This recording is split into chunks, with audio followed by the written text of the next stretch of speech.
출애굽기 17장을 들어가는데 17장은 두 가지의 내용이 나옵니다. 오늘 우리가 읽은 1절에서 7절까지는 르비딤에서 물이 없어서 모세와 다투는 장면이 나온다면 뒤를 이어서 8절에서 16절의 말씀은요, 우리가 잘 아는 대로 르비딤에서 아말렉과 싸우는 사건을 기술하고 있습니다. 오늘은 그 첫 번째 사건 무리바의 생수에 대한 말씀을 가지고 우리가 함께 은혜를 나누고자 합니다. 먼저 1절, 2절을 다시 보겠습니다. 시작. 이스라엘 자손이 온 회중이 여호와의 명령대로 신광야에서 떠나 그 노종대로 행하여 르비딤의 장막을 쳤으나 백성이 마실 물이 없는지라. 백성이 모세와 다투어 이르되 우리에게 물을 주어 마시게 하라. 모세가 그들에게 이르되 너희가 어찌하여 나와 다투느냐? 너희가 어찌하여 여호와를 시험하느냐? 이제 이스라엘 백성들이 시내산 목전에 이르렀습니다. 그러니까 시내산 앞에 왔다는 거예요.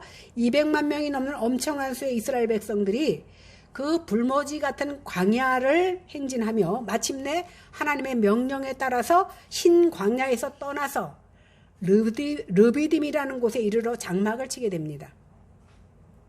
르비딤은요, 시내산에 이르기 전에 마지막 지명으로 이스라엘이 르비딤에 장막을 친 것은 모세의 지시에 따른 건데, 모세는 누구의 지시를 따랐습니까? 하나님의 지시를 따른 겁니다. 그런데요, 하필 이스라엘이 장막을 친 그 르비딤이 마실 물이 없습니다. 심한 갈증으로 고통을 받게 되자 이스라엘 사람들이 다시 넘어집니다. 이에 백성이 모세와 다투게 되는데, 이스라엘 백성들이 이제는 원망과 불평을 넘어서 모세와 다투기까지 합니다. 여기서 다투었다라는 표현을 왜 썼냐 하면 원망과 불평보다 더 강한 표현을 쓰기 위해서 다투었다 이렇게 쓴 겁니다. 이들은 이미 출애굽기 15장에서 마라의 쓴물을 달게 해주시는 그 역사를 체험했던 사람들입니다. 그럼에도 불구하고 이제 다시 마실 물이 없어 어떻게 합니까? 모세를 향해서 원망과 불평을 넘어서 이제 다투기, 싸움을 거는 겁니다. 여기서 모세와 다투는 것은 결국 하나님과 다투는 것과 마찬가지입니다. 그러자 모세는 너희들이 어떻게 해서 나와 다투느냐?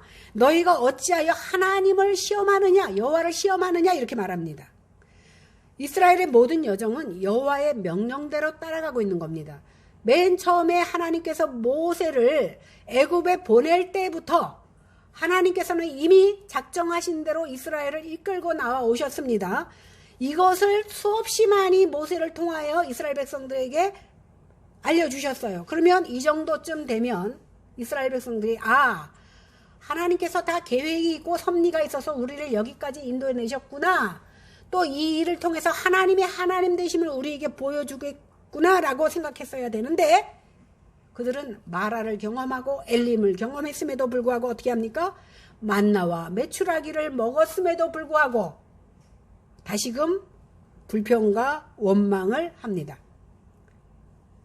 그들은 하나님께서 물을 주실 것을 믿지 못하다 보니까 모세와 다투었고 하나님을 시험하게 된 겁니다. 구체적으로 그들이 하나님에 대해서 무엇을 시험했나 한번 생각해 볼까요? 첫 번째는요, 하나님께서 주실 것이라는 것을 믿지 않고 시험한 겁니다. 왜? 지금까지 여러 가지 어려움을 통해서 하나님께서 채워주시고 인도하셨던 것을 생각해 보면 더 큰 것도 이겨내신 하나님께서 이번에도 하나님의 어떤 계획이 있구나라고 생각했어야 마땅합니다. 그런데 그렇게 못했습니다. 그러다 보니까 그들은 기도하지 않고 도리어 원망하고 하나님의 종 모세와 다투었던 겁니다. 두 번째는요, 하나님의 보호하심에 대한 확신이 없어서 시험하게 된 겁니다. 그들이 애굽에서 10가지 재앙을 겪고 홍해 사건을 통해서 이제 하나님이 정말 우리와는 차원이 다르신 분이라는 것을 깨달았어야 마땅한 일입니다. 그러면 그러한 상황 가운데서도 나를 인도하시고 보호하셨다는 것을 믿었다면 지금도 하나님께서 하실 것을 믿어야 됩니다. 그러나 그들은 하나님을 믿지 못하고 실패하게 됩니다. 세 번째는요, 하나님이 우리와 함께 하신다는 임재에 대한 시험입니다. 하나님께서는 광야에서 그들을 낮에는 구름 기둥으로, 밤에는 불기둥으로 인도하시고 지켜주셨던 것을 경험했습니다. 이렇게 광야 생활을 해왔는데 그들은 아직도 하나님에 대해서 확신하지 못하고 그 인도함을 받았음에도 불구하고 지금 하나님이 우리와 계신지 안 계신지에 대해서 아직도 확신하지 못하고 시험하고 있는 겁니다. 물론 사람들이요, 좋을 때는 하나님이 복 주셔서 내가 이렇게 잘 됐다라고 좋아하다가 어려운 일을 겪다 보면 하나님이 지금 과연 나와 함께 하고 있는가라고 의심할 수 있습니다. 그래서 우리가 잘 알려진 그 무명의 작가가 쓴 모래 위의 발자국, 여러분들 한 번씩 다 들어봤을 줄로 압니다. 그러나 못 들어본 사람을 위해서 제가 알려드리겠습니다. 어느 날 밤에 어떤 사람이 꿈을 꾸는데 해변을 걷고 있는 꿈을 꿉니다. 하늘 저편에 자신의 인생의 장면들이 한 장면 한 장면 지나갑니다. 지나갈 때마다 그는 모래 위에 두 사람의 발자국을 봅니다. 그것이 한 사람의 발자국은 자신의 발자국이고 또 한 사람의 발자국은 주님의 발자국임을 압니다. 그런데요, 자기 인생에서 가장 어렵고 슬픈 시기에는 발자국이 한 사람 거밖에 없는 거예요. 그래서 그가 묻습니다. 주님께서 제가 주님을 따르기로 결심한 그 순간에 언제든지 함께 하신다고 약속했는데 왜 하필이면 내가 힘들고 어려울 때는 주님이 어디 가셨습니까? 이렇게 묻습니다. 그랬더니 주님께서 뭐라고 대답하시냐면, 내 아들아, 내가 너를 사랑하기 때문에 너를 버리지 않았다. 네가 힘들 때는 내가 너를 업고 걸었기 때문에 네 발자국은 없고 내 발자국만 있는 것이다. 우리는 뒤에 발자국을 보면서 발자국이 한 사람 것만 있으니까 주님이 힘들 때는 주님도 나를 버리시는구나 라고 생각했지만, 주님은 네가 힘들어서 걷지 못할 때 내가 너를 업고 걸었다라고 말씀하고 있는 겁니다. 이 말씀을 제가 왜 드리냐 하면, 힘든 순간에도 우리는 하나님을 놓치고 버려도 하나님은 우리를 놓치지 않고 버리지 않는다는 것을 이 무명의 작가가 쓴 시에서 우리는 깨달을 수 있어야 된다는 겁니다. 그러면 오늘 불평하는 이스라엘 백성들에게 모세가 책망을 하는데 그 책망을 들은 이스라엘 백성들의 반응 한번 보겠습니다. 3절 4절입니다. 시작. 거기서 백성이 목이 말라 물을 찾으매 그들이 모세에게 대하여 원망하여 이르되, 당신이 어찌하여 우리를 애굽에서 인도해 내어서 우리와 우리 자녀와 우리 가축이 목말라 죽게 하느냐. 모세가 여호와께 부르짖어 이르되, 내가 이 백성에게 어떻게 하리이까? 그들이 조금 있으면 내게 돌을 던지겠나이다. 사실 그 목마름이, 우리는 목마르기 전에 얼른 물을 먹어버리니까 모르지만 목마름의 고통이 굉장히 심하더라고요. 제가 대장하고 위장 검사할 때 물을 2000cc나 먹고 가는데도 얼마나 목이 타는지, 그 이후로는 먹지 못하게 하잖아요. 계속 목이 탄데 먹지 못하게 하니까 계속 입술을 축였던 기억이 나요. 그 목마름이라는 것도 굉장히 큰 고통 중에 하나라는 것을 우리는 잘 압니다. 근데 이 정도 되면 하나님 앞에 부르짖고 기도해야 마땅해. 왜? 그동안에 하나님께서 그들에게 행하신 것을 생각하면 그래야 마땅한데 그들은 현재만 볼 줄 알았지 하나님의 섭리에 대해서 생각하지 못했던 겁니다. 그러다 보니까 모세를 원망하는 이스라엘 백성들을 뒤로하고 이제 하나님께 모세가 나와서 기도합니다. 뭐라 그러냐면, 그들이 조금 있으면 나에게 돌 던지겠습니다. 이스라엘 백성은요, 돌을 던져서 죽이거든요. 조금 있으면 날 죽이겠다라는 거예요. 그만큼 원망과 불평이 강하다라는 것을 표현하고 있는 겁니다. 백성들의 이와 같은 행동은 지금까지 경험하고 보았던 많은 이적들을 경험했음에도 불구하고 하나님에 대해서 의심하고 믿지 못했기 때문에 한 행동이라는 것을 보여주고 있는 겁니다. 모세가 하나님께 부르짖어 기도하자 하나님께서 모세에게 명하시는 것이 5절 6절입니다. 보겠습니다. 시작. 여호와께서 모세에게 이르시되, 백성 앞을 지나서 이스라엘 장로들을 데리고 나일강을 치던 내 지팡이를 손에 잡고 가라. 내가 호렙산에 있는 그 반석이 거기서 내 앞에 서리니 너는 반석을 치라. 그것에서 물이 나오리니 백성이 마시리라. 모세가 이스라엘 장로들의 목전에서 그대로 행하니라. 기도하는 모세에게 하나님께서는 이스라엘 장로들을 데리고 가서 나일강을 치던 그 지팡이를 가지고 호렙산 반석으로 가래. 우리가 생각하면 아니 강으로 가서 강가에 가서 치라는 것도 아니고 산에 올라가서 반석이 뭐예요? 바위를 치라는 거예요. 이해가 됩니까? 이해가 안 되는 명령을 지금 하나님께서는 하고 계시는 거예요. 근데 여기서 우리가 주목할 것이 있는데 첫째는 이 반석이 호렙산의 반석. 하필이면 그 광야 가까운 데 있는 반석도 아니고 호렙산에 올라가서 반석을 치라는 겁니다. 그 호렙산이 어디예요?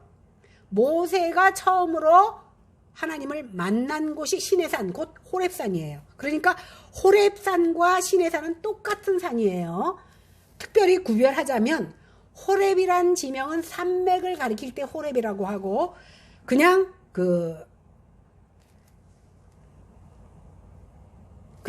산, 신의 산을, 그냥 산을 가리킬 때는 신의 산이다 이렇게 표현을 합니다. 결국은 같은 것이에요. 어쨌든 백성들이 이제 신의 산에 거의 다 이르렀으며 하나님은 호렙산의 반석을 치라고 명령하십니다. 두 번째로 주목할 것은 뭐냐면 내가 호렙산 반석 위에서 너를 대하겠다는 거예요.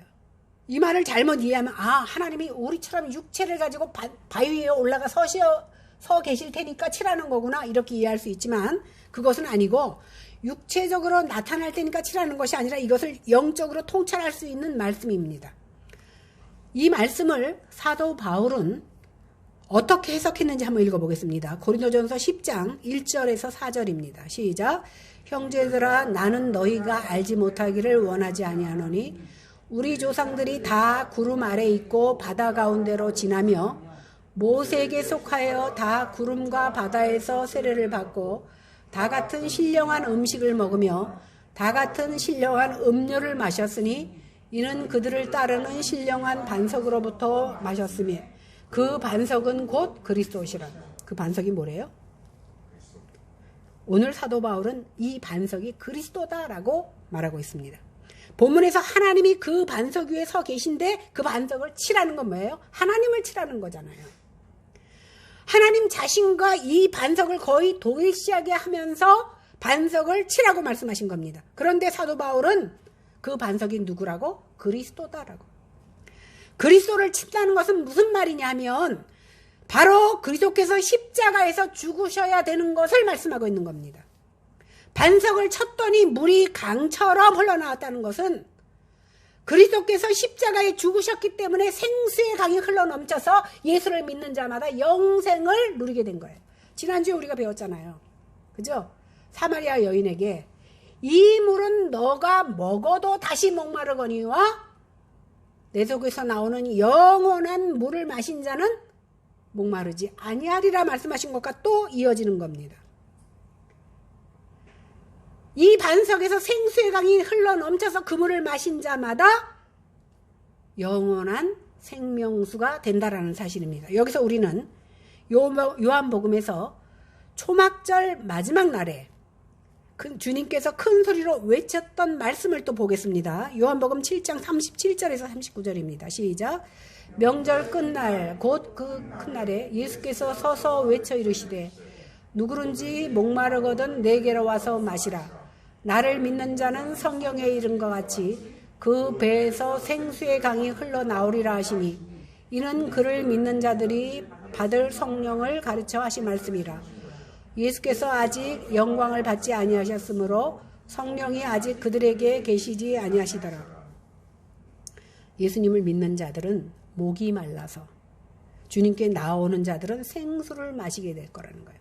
우리가 끊임없이 밥을 먹고 물을 마시지만 그 밥이 영원히 살게 하지 못하고 그 물이 영원히 목마르지 못하게 하지 못하다는 것을 우리는 압니다. 그러나 예수님께서 주신 그 생수를 마신 자마다 그 속에서 나오는 그 흘러넘치는 그 생수가 강같이 흘러넘쳐서 우리를 영원히 목마르지 않게 한다고 했습니다. 그런데 이 생수는 성령을 가르쳐서 하신 말씀이다 이렇게 말씀하고 있습니다. 그러면서 가로와 외에 뭐라고 되어 있습니까?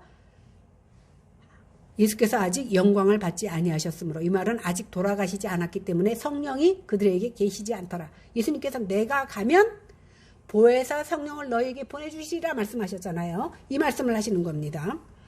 예수님께서 십자가에 죽으신 것은 하나님의 진노의 지팡이가 깨트려 버린 거예요. 사실 우리가 생각해 보세요. 내가 하나님이라면 이 정도 되면 나일강을 치던 그 지팡이 갖고 저들을 치라 그럴 거 아니에요. 그죠? 너희들한테 까부는 저들을 때려서 진노를 심판으로 바꾸라고 말할 텐데 하나님께서는 그들을 진노하시지 아니하고 오히려 반석을 쳐서 그들에게 영원한 생명을 허락하시는 겁니다. 이 반석을 깨트림이 바로 예수 그리스도의 십자가의 죽으심을 말하고 있는 겁니다. 오늘 이 본문은요, 놀랍게 그 진리를 말씀해 주고 있어요.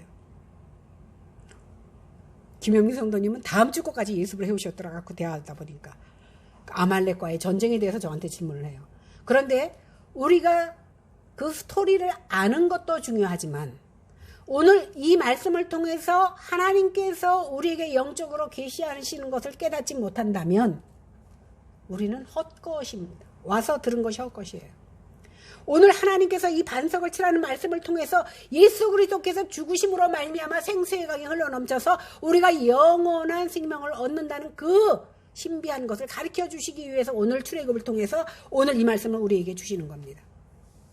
오늘 이 본문은 놀랍도록 그 진리를 가르쳐주고 있는데 주님께서 모세에게 말씀하는 것이 뭐예요? 내가 반석 위에 서 있을 테니까 너는 그 반석을 쳐라. 반석을 깨뜨려라. 내가 깨져야 네가 산다. 오늘 그 말씀을 해주시고 있는 거예요. 생명수는 십자가에서 죽으신 그리스도로부터 흘러나오는 겁니다. 예수님이 죽지 않으셨으면 우리에게 생명이 없다라는 사실이에요. 그래서 지금 일본이 통일교 때문에 시끄러운데 통일교에서는 예수님이 십자가에서 죽었기 때문에 실패했다고 하지만 예수님의 죽으심이 없으면 반석이 깨지지 않으면 그 반석에서 생수가 나오지 않는다는 거예요. 예수가 죽었기 때문에 우리는 그것을 믿음으로 영원한 생명을 얻는다는 그 귀한 말씀이 오늘 말씀 속에 있다라는 겁니다. 7절 보겠습니다. 시작. 그가 그곳 이름을 마사 또는 무리바라 불렀으니 이는 이스라엘 자손이 다투었으며 또는 그들이 여호와를 시험하여 이르기를 여호와께서 우리 중에 계신가 안 계신가 하였습니다. 모세는 이스라엘 백성이 하나님을 시험하고 자신과 다투었다고 해서 그곳 이름을 마사 또는 무리바라고 부릅니다. 마사라는 뜻은 시험했다라는 뜻이에요. 무리바라는 뜻은 다투었다라는 뜻입니다. 이 두 개의 이름이 함께 붙여졌는데 우리는 나중에 민수기 20장에 보면 다시 반석을 명하여 물을 내는 비슷한 사건이 나오는 것을 알 수 있습니다. 그것도 똑같이 무리바다라고 말합니다. 왜? 이스라엘 백성이요. 똑같은 실수를 거기서 또 합니다. 이름은 같지만 장소는 틀려요. 오늘 본문의 무리바는 시내산에 이르기 전에 르비딤이라는 지명에 붙인 그 무리바고 민수기에 나오는 무리바는 가데스 즉 가나안 목전의 지명입니다. 그러니까 지금은 시내산 목전이고 40년 후에 있을 무리바는 가나안 목전에 있는 지명입니다. 그리고 시간도요. 40년 후에 있을 사건입니다. 그러니까 지금은 출발 지점이라고 생각하면 그때는 도착 지점. 이르러서 똑같은 상황이 벌어지는 겁니다. 오늘 민수기 본문에 보면은요. 무리바라고 계명하여 부르는데 이스라엘 백성들로 하여금 너희가 하나님을 시험하여 멸망에 빠질 뻔한 그 불신앙으로 죽어야 마땅하지만 그 가운데서 하나님께서 생수를 허락하신 것을 기억하라고 이름을 무리바라고 진 거예요. 그것을 생각하면서 이제는 똑같은 실수를 범하지 말고 순종하라는 겁니다. 그런데 오늘 본문과 같이 똑같이 나오는 그 무리바 민수기 20장 8절에서 13절의 내용을 보면 오늘 내용과 조금 다른 부분이 있지만 여러분들 소개하겠습니다. 오늘 민수기 20장에 나오는 사건은요. 지금으로부터 그러니까 이 사건으로부터 40년 후에 있을 사건입니다. 여기에도 보면 물이 없으니까 또 이스라엘 백성들이 가만히 있겠습니까? 그때 하나님께서는 뭐라고 명하시냐면 반석을 치라 이러지 않고 명하라 이렇게 말합니다. 그런데요. 번번이 불평하는 백성들에게 분노한 모세가 분명히 하나님께서는 반석에 명하여 물이 나오게 하라 그랬는데 이제 열받은 거예요. 열받다 보니까 그 명하라는 하나님의 말씀을 깜빡 잊어버리고 화가 나가지고 우리가 너희를 위하여 물을 내리라 그러면서 반석을 2번이나 내리칩니다. 그런데 물은 나와요. 그런데 하나님께서 책망하십니다. 너희가 나를 믿지 않았다. 그래서 말씀대로 안 했다는 거예요. 물만 나오면 될 것 같으죠, 우리한테는? 이만큼 하나님의 말씀은 중요한 거예요. 하나님이 하라 한 것은 해야 되고 하지 말라 하는 것은 하지 말아야 되는 거예요. 그런데 우리는 하지 말까 하노라. 물만 나오면 됐지 명하든 치든 무슨 상관이 있냐고 생각하는 것이 바로 우리의 생각입니다. 그런데 하나님께서는 책망하십니다. 왜 그렇습니까?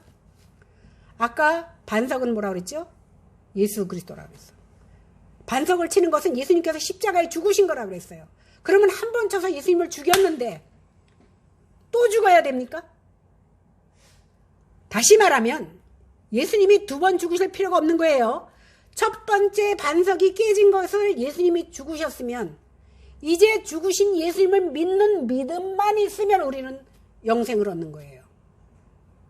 그런데 말씀대로 하지 못하다 보니까 또 쳤어. 다시 말하면 뭐 죽을 예수님도 없지만 또 죽인 거예요.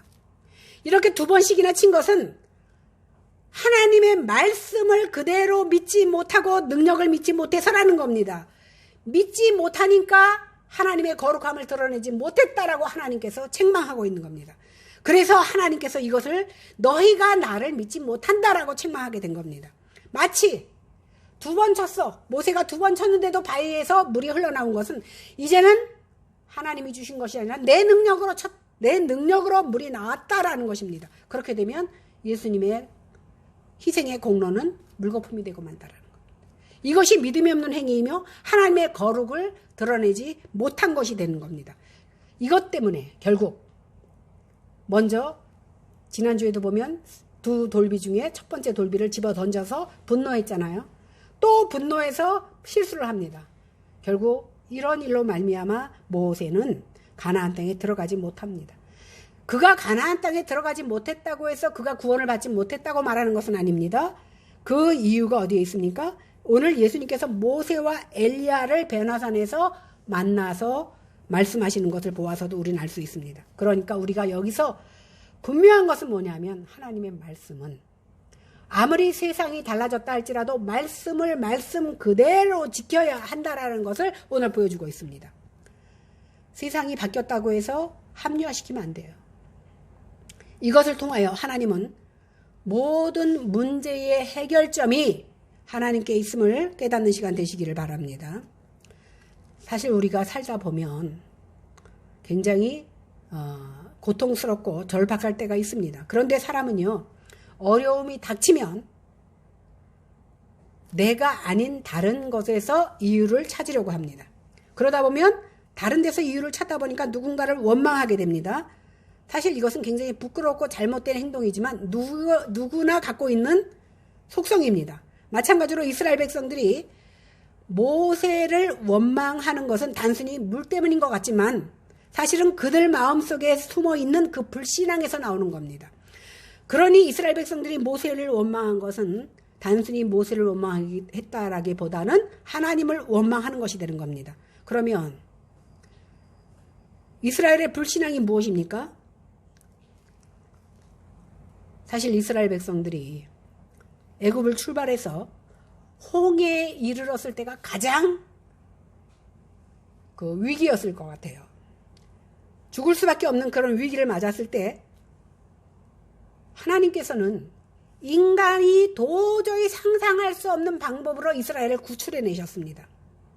홍해를 마르시고 마른 길처럼 건너게 하셨습니다.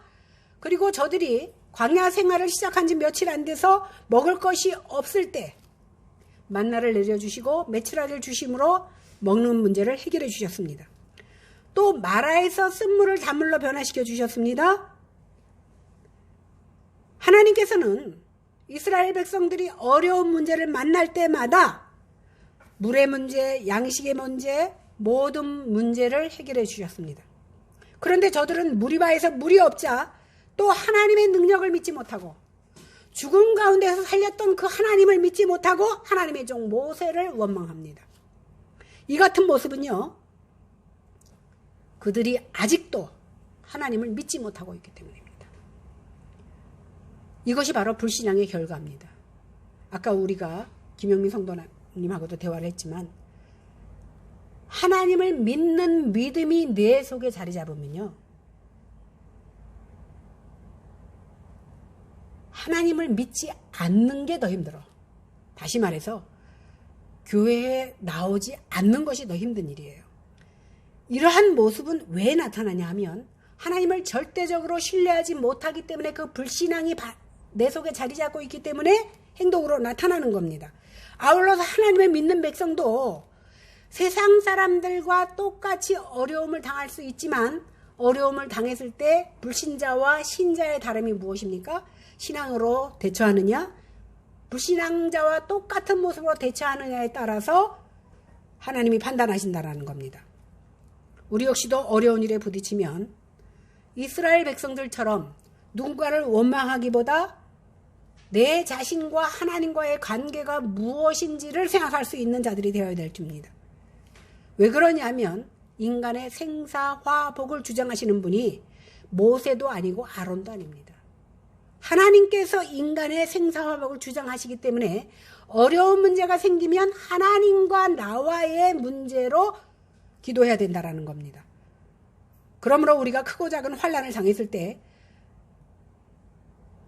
그 문제 해결을 하나님과 나와의 관계에서 해결하려는 그 자세를 가지는 것이 중요하다는 겁니다. 그렇다면 르비딤까지 인도하신 하나님께서 어디까지 데려가려고 그랬어요? 가나안에 들어가게 하신다고 약속하셨으면 분명히 가나안에 가기까지는 하나님께서 책임지실 거라는 것을 믿어야 됐습니다. 그런데 백성들은 물이 없으면 불평하고 음식이 없으면 불평하고 사사건건 하나님 앞에 불평했습니다. 그러면 하나님께서 왜 물이 없는 고통을 이스라엘 백성들에게 허락하셨겠느냐는 겁니다.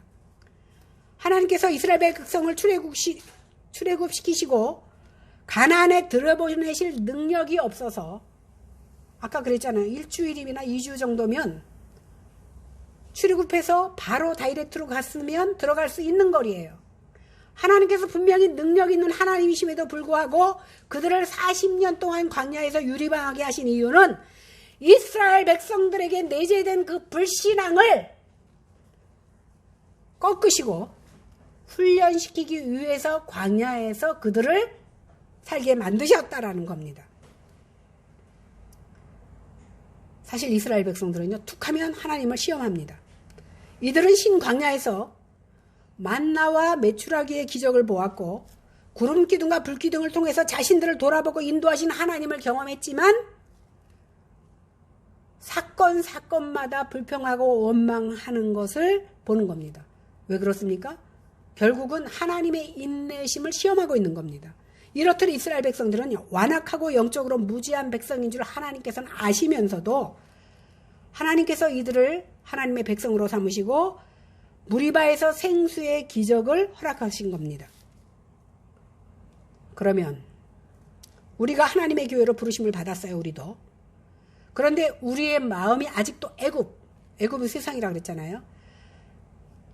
세상을 향해 있다면 오늘 이스라엘 백성들과 다를 바가 없다라는 사실입니다.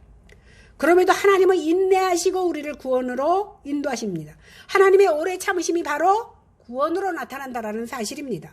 지금 이스라엘 백성의 소용을 보면 마음은 온통 하나님에게 있지 않고 세상에 가 있습니다. 어떻게 하면 내가 배가 부를까? 어떻게 하면 내가 여기서 잘 살을까를 생각하며 살아가고 있습니다.